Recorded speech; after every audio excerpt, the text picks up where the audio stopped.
Бројки со Наташа Мерсовска на Радио Слободна Македонија.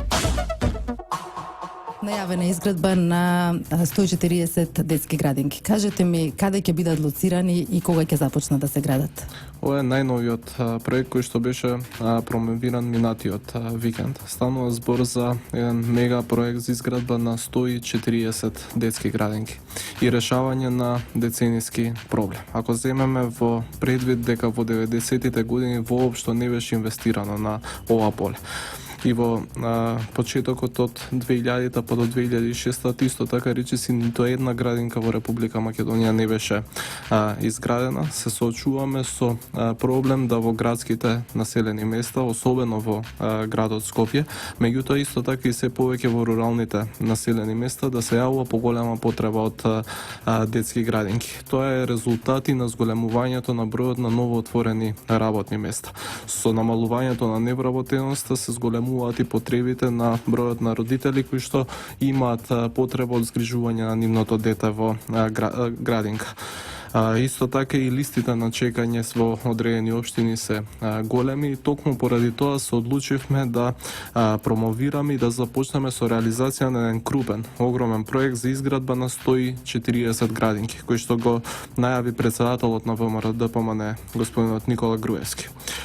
Со овој проект, со изградбата на 140 градинки, ќе се отворат нови 18.000 места за згрижување на децата во градинките. Значително ќе се зголеми олфатот во детските градинки и практично ќе биде решен проблемот во најголемиот број на општини и населени места каде сега има потреба од градинка.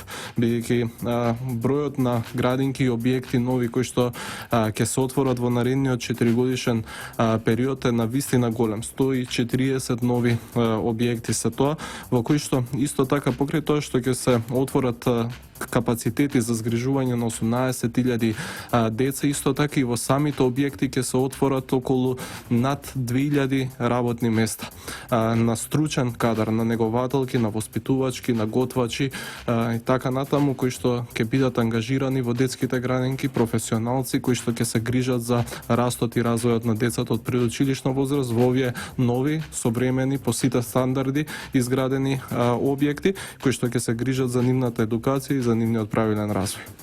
Ке има 4 модели на изградба. За какви модели станува збор и не ми одговоривте каде ќе бидат лоцирани градинките?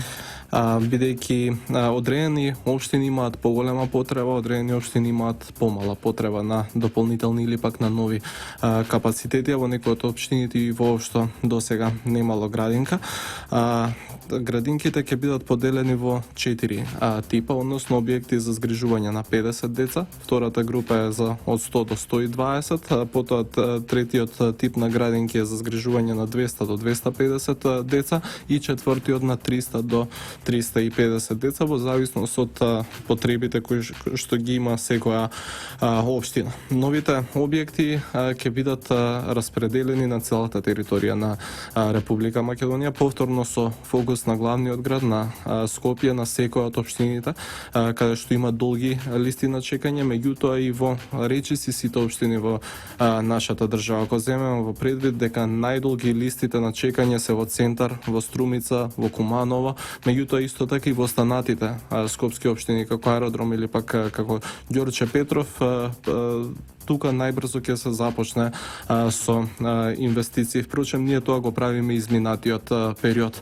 Изминатите 7 години до сега се отворени вкупно 53 детски градинки, од кои што само оваа година до сега отворивме 10 нови градинки. Нашиот план е беше годишно да отвораме по 10 градинки, меѓутоа утврдивме дека има многу поголема потреба. Навистина направено е многу изминатите неколку години, меѓутоа целосно не е решен проблемот и токму заради тоа го започнавме со реализација овој крупен проект за изградба и отворање на 140 градинки. Бројки со Наташа Мерсовска на Радио Слободна Македонија.